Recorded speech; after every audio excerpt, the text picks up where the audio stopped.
This is The After Party, live with Kim McAllister. Pick a couch, grab a drink, and settle into the conversation.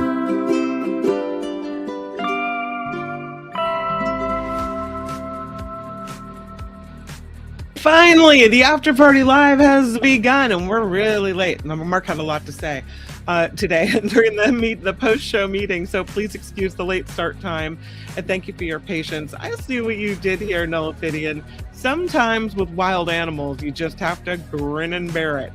All right, let's get to that first story, because police were called out on reports of a breaking and entering kind of situation. And what they found were not human robbers or thieves. Instead, they found these guys. Hey, it's a bear break-in. Yeah, that's what happened. They responded to this break-in. They find these bear cubs ransacking this house. This happened in Colorado. Pair of bear cubs caught in Douglas County. The video posted to social media shows two bear cubs ransacking the inside of a house in Roxborough, and what they found was cat food. You can see the cans of cat food. They were feasting on the cat food. The post that they made said the deputies arrived on the scene and discovered two non-traditional suspects. Two curious sibling bear cubs had climbed through an open window to explore this house. The Colorado Parks and Wildlife personnel came to the scene, helped the deputies escort these baby bears out of the home and back into the woods nearby.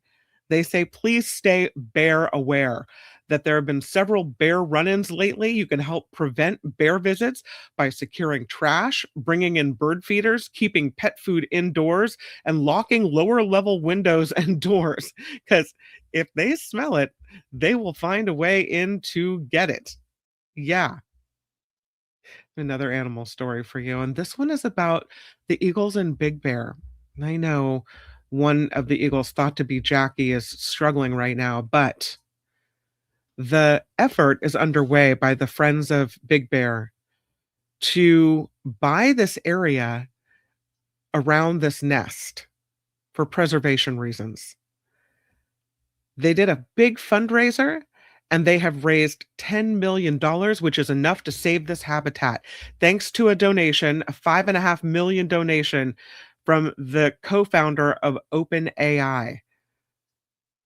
Friends of Big Bear Valley, which is the nonprofit behind the live cam that we love so much, now have reached their goal of raising $10 million to purchase land around Big Bear Lake in the San Bernardino Mountains.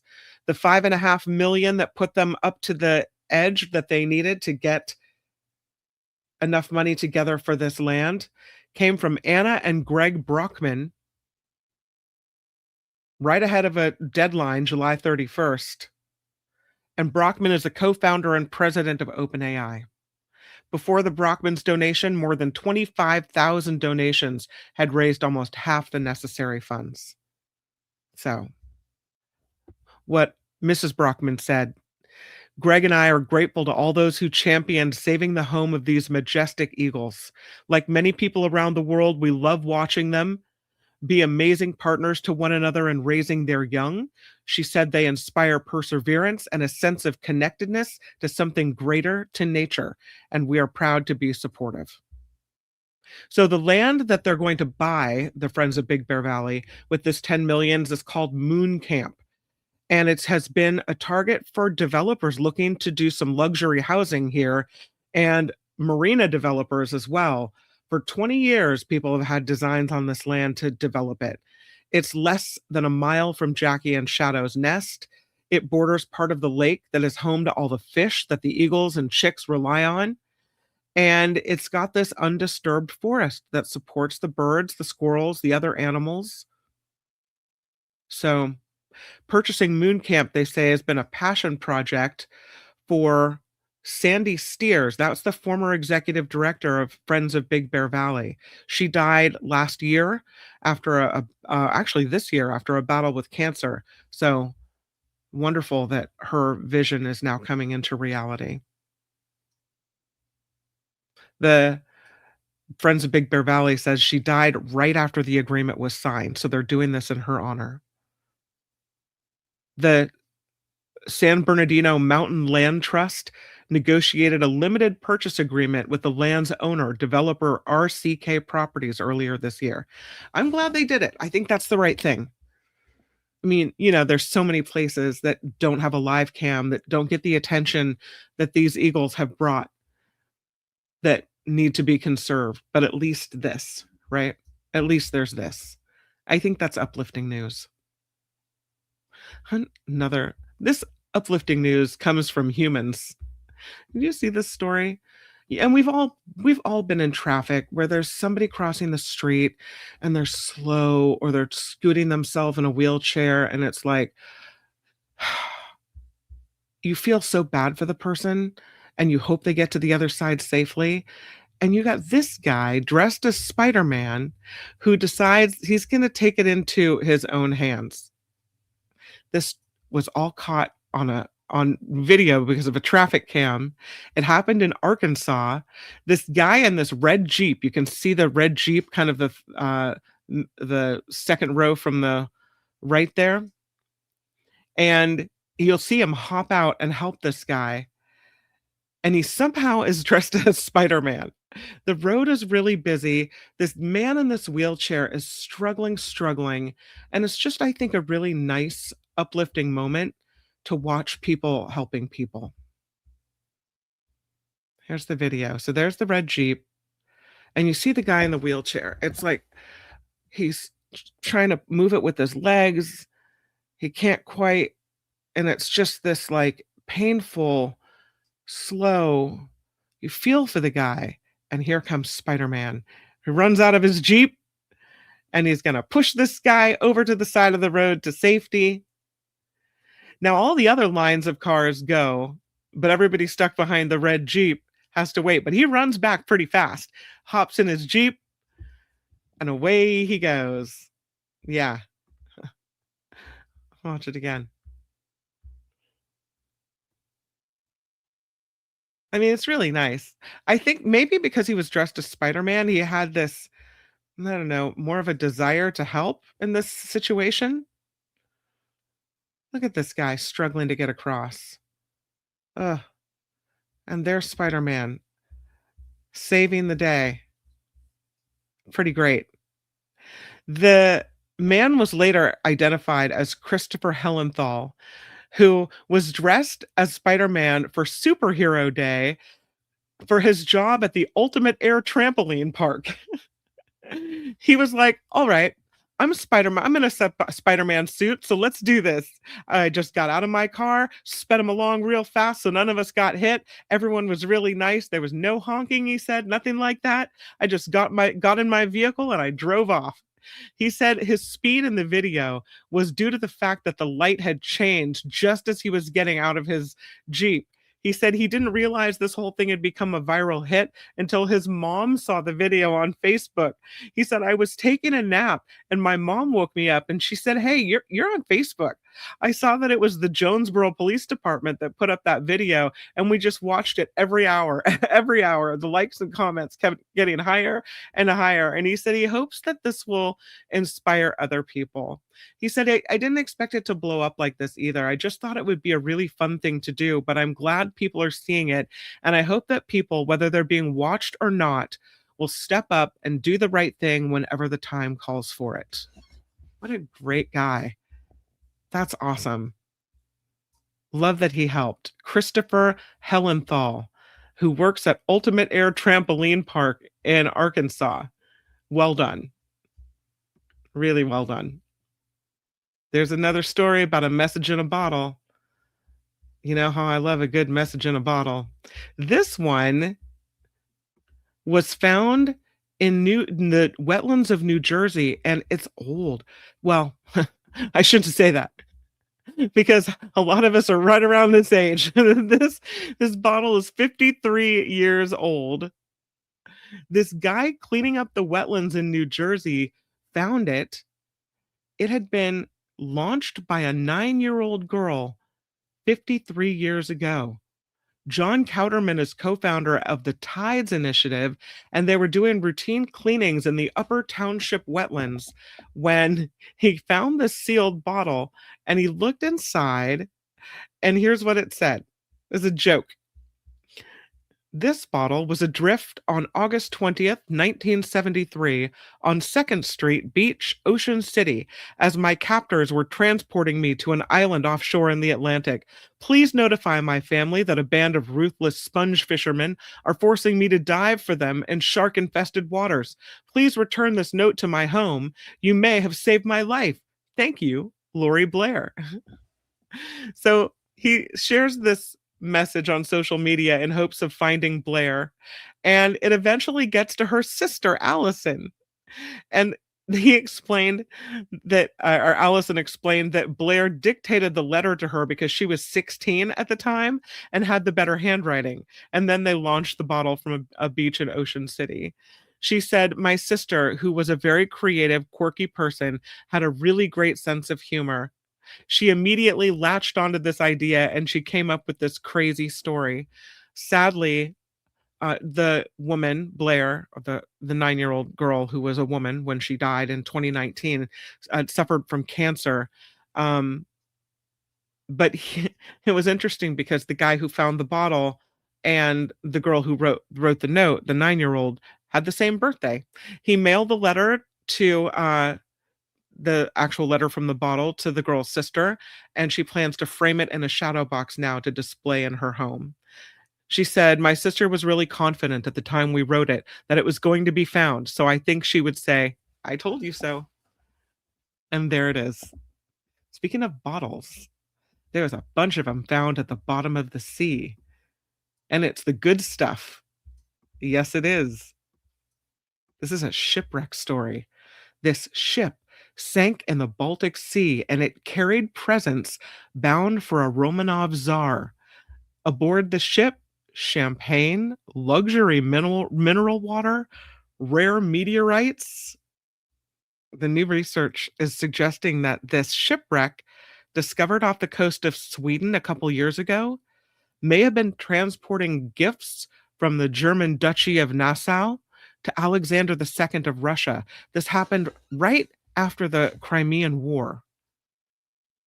The wreckage found by a pair of Polish divers, and it had the stamp of the word Nassau on the boat or the ship. They thought their find might be rum because that area is known for rum.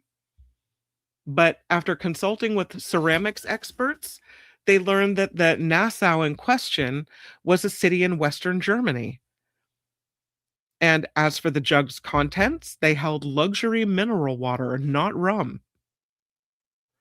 The journey to figure out where this wreckage came from took the divers who found it to the archives across Europe, a champagne house in France, and back down to the bottom of the Baltic Sea. They think this ship sank in 1856 or 1857, right after the end of the Crimean War. And it had been traveling from the German city of Hamburg to the Russian capital of St. Petersburg.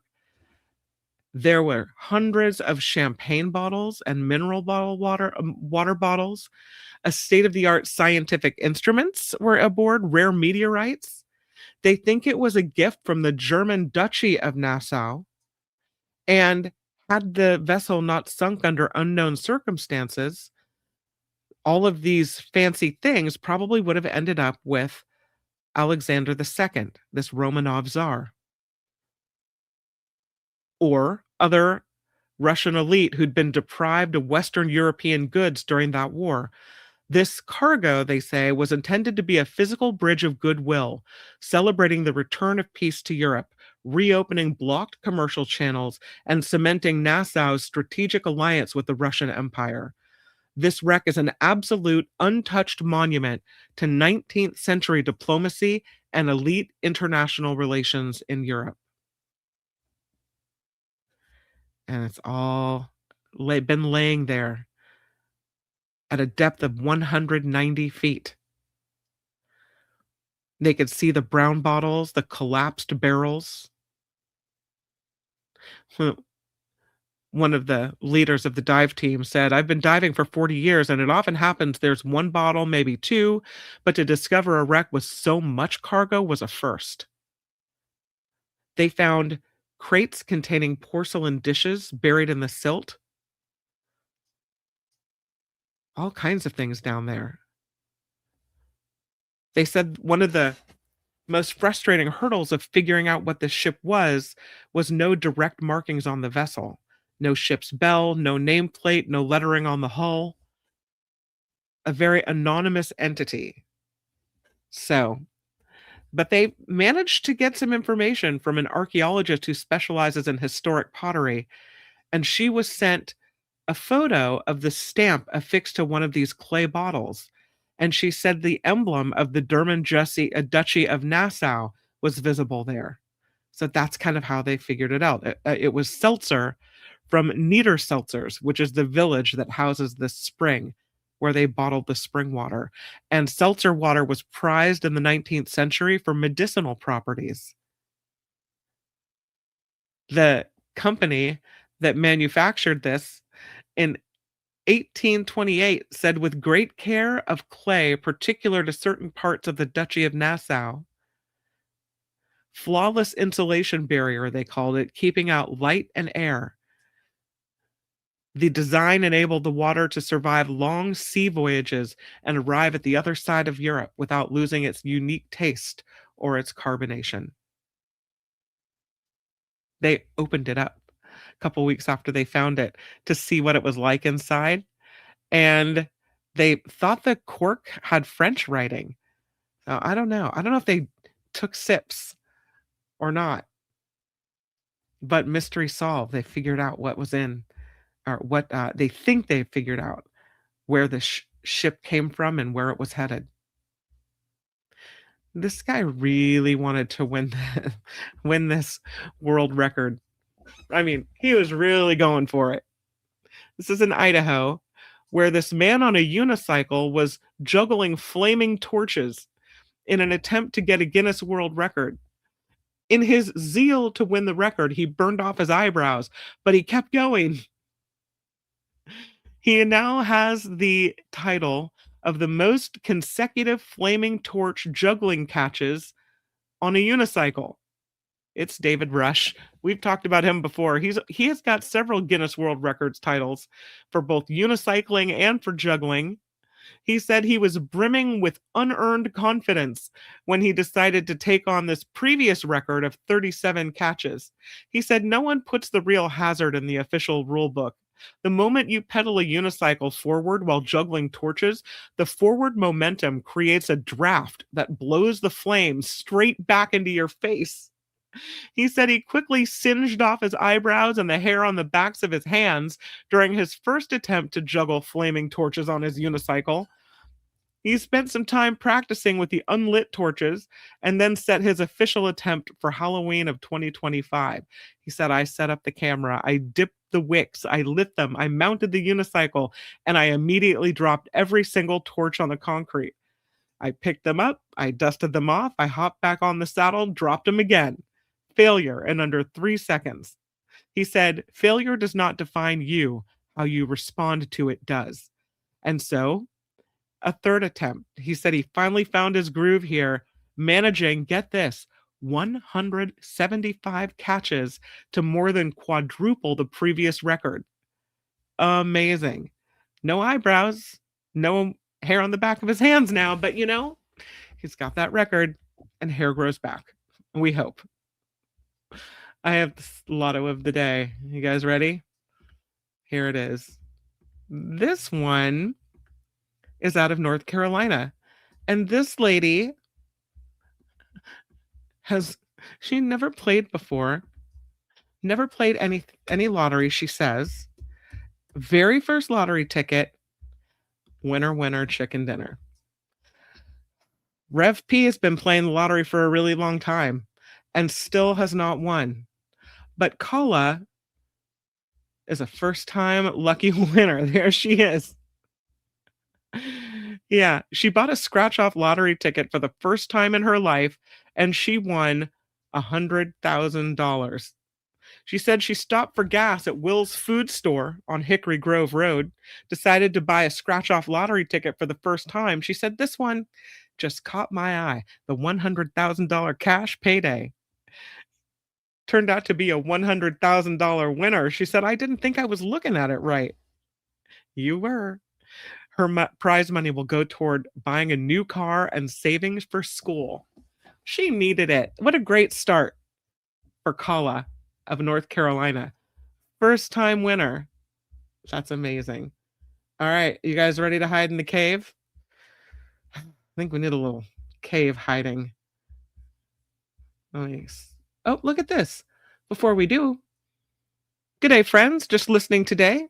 See ya on Tuesday, says Glenn with a $2 contribution. So kind. Glenn always throwing in a couple. Really nice. Thank you so much, Glenn. All right, we're going to the caves. I found some really interesting caves in Japan. So I thought perhaps we could look at them together. And let me go take my Hide in Your Cave Monday picture down. And here we are. This is from Komoot.com. And here's number 1 on the list. It's actually a shrine and a cave. You can see the little walkway there. You have to go into the cave to see the shrine. It's the Zenari Benton Shrine, and you get to it via a cave on the side of the roadway. There are a few stalls where you can buy food or incense candles. Some people wash money in a small spring inside of a temple, and the money washed here is said to bring good luck and increase, and it should only be spent on something very, very special. Now, there it is. I'll zoom in so you can see.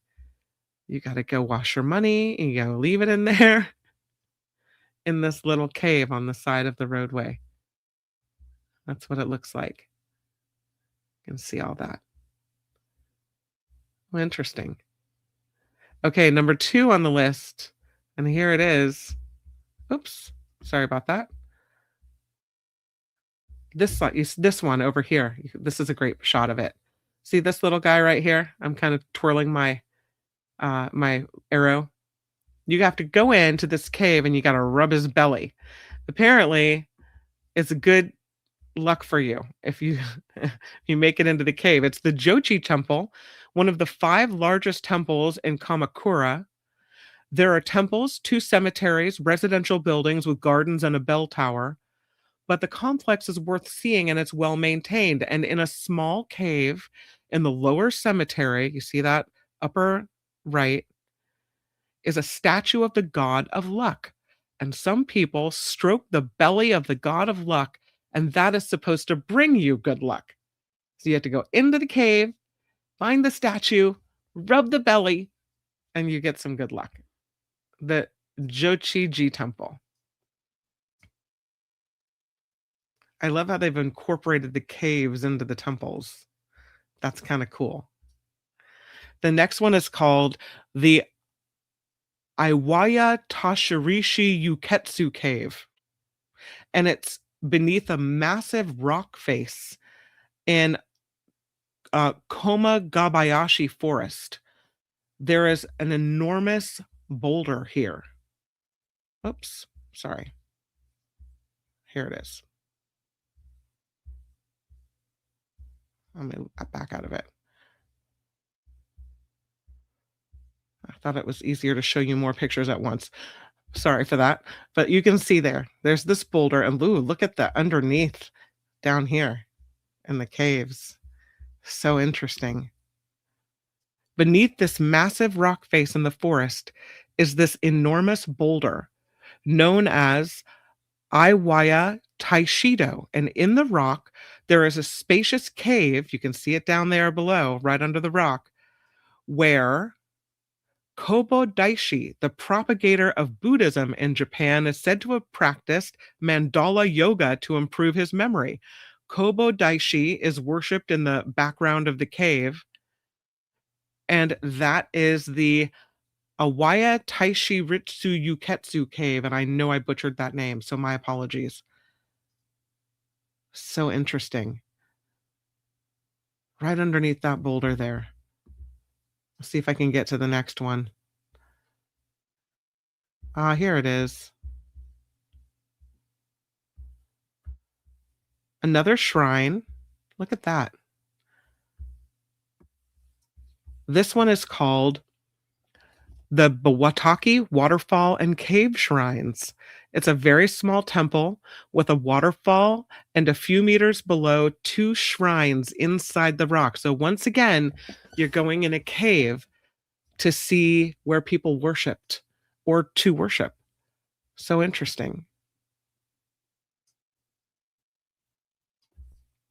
The next one, also Buddhist caves on Oshima Island. The Buddhist caves and the Red Bridge we're going to. And here's what it looks like. We're skipping that one because I don't think it was that cool. But look, this one's pretty cool. The Buddhist caves. Oh, of course, everything bad happens to me. Oh, no. Come on. That's all right. I can fix it really fast. These are the Buddhist caves and the Red Bridge. There it is. And that's really beautiful. Look how cool that bridge is. How picturesque. This is on an island. Again, it's Oshimiri Island in this area. Oshima Island, rather. Known for its Buddhist history and great views of the bay. There are handmade corners adorning cliffs and rocks. In the caves, Buddhist priests meditated and performed various religious practices. There are Buddhist artifacts and statues inside the caves and shrines scattered with religious decorations. And of course, a beautiful view of the bay there. The next one is Unzen, Amakusa National Park cave entrance. And here's what it looks like. Look at that. Are you going in? I don't know. Looks a little like a tight squeeze. They say it's in this cave, it's really impressive how ice cold air flows out of the cave, and then there's a little fog that forms because of it. Really beautiful. Again, that's Unzen Amakusa National Park, and that's the cave entrance that you're looking at there. The next one is called the Chibichiri Gama Cave. And once again, people have taken these caves and made a place of worship out of them. I'm trying to get rid of that advertisement, but look at that.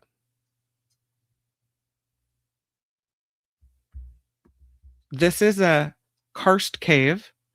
It's a place of remembrance, but it also has a really tragic history. During the Battle of Okinawa, more than 100 people hid in these caves. Chibi Chiragama was cut off from the outside world, and those inside experienced extreme isolation, feeling like they were the only ones still alive. The civilians in the cave were driven, they say, to mass suicide by coercion and orders from the Japanese military.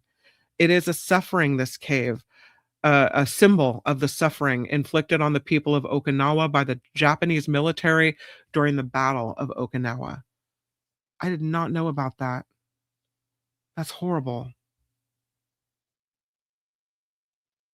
This cave is so interesting. It's called the Cave of 1,000 Buddhas, and it sure is beautiful. To make it little in order to make it big on this website. Oh no, not again. I think it's a me problem, not a them problem, but let me fix it. Because once again, I'm able to do that really fast. I'm sorry, you guys. Maybe this should be our last cave. I don't know. But it's a good cave to end on. I'll say that. Yeah, it's beautiful. The Cave of 1,000 Buddhas. And look at all the Buddhas. And it's kind of, I love the way it's lit, but dark and kind of, I don't know, I love the caves where you just feel like you're in another world. It is the Kosanji Temple complex featuring a stone tunnel with countless Buddha statues. It also has an underground waterfall. And it's open for you every day until 5 p.m. You can go into the Cave of 1,000 Buddhas. So those are some of the caves for today. Looking at Hide in Your Cave Monday. Hopefully you found something interesting in there. I think I did. Yeah. Learned a little history. Maud says my friend brought Kit Kat from Japan. It's green mochi. Yeah, Julia brought home some Kit Kats as well. They have all different kinds of Kit Kat flavors in Japan. I killed my duck, duck, go. I think I did it to mine twice today. I'll have a Kit Kat. Yeah, she brought home like weird flavors of Kit Kats, and she's got a friend that loves snacks. So she's getting together with this friend for her birthday, and they're having Japanese snacks. Super cool. Hello, Moto. Thank you guys for joining today. Thank you to everyone who contributes to the After Party Live to make it the award-winning place that can continue that it is. Just really appreciate you guys.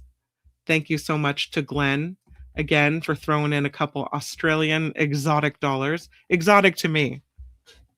And thank you to the people who contribute via PayPal as well. Setting up that monthly contribution, so helpful. Honestly. The most recent contributors to the show, Jennifer L., Lee S., who I know listens to the podcast. That's why I keep that podcast going for you, Lee. Thank you so much for the help. Susan D., Vivian T., Heather K. Thank you, guys. You're awesome. Those are the most recent contributors to the After Party Live via the PayPal. And all of the names I just mentioned, recurring monthly payments. So thank you so much for your contributions. You guys are amazing. I guess I can take the Hide in Your Cave Monday away. All right. Have a great, wonderful rest of your Monday. And I will see you tomorrow on the Mark Thompson Show, where David K. Johnston will be in, Mark Thompson will be in, which is a lovely occurrence. And then here on the After Party Live, where we'll do some travels. If you have any thoughts about where you might like to do a little trip, a virtual trip tomorrow, you can always message me. It is kim@theafterparty.live. kim@theafterparty.live. For now, have the very best rest of your Monday. Bye, everybody. The After Party Live would like to thank the following contributors and viewers like you.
Oh, wow. I think I just got a promotion from Maud. I'll take it. Thanks, Maud. Thanks, Lim Sham Shoyan.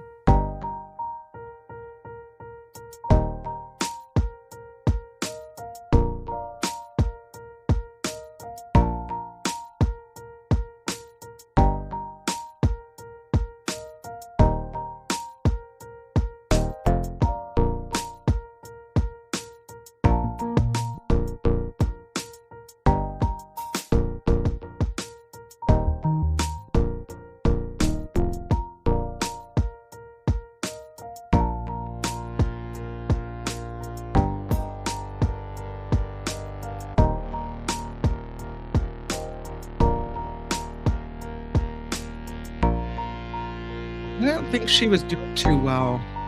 Hopefully, fingers crossed, Mindy.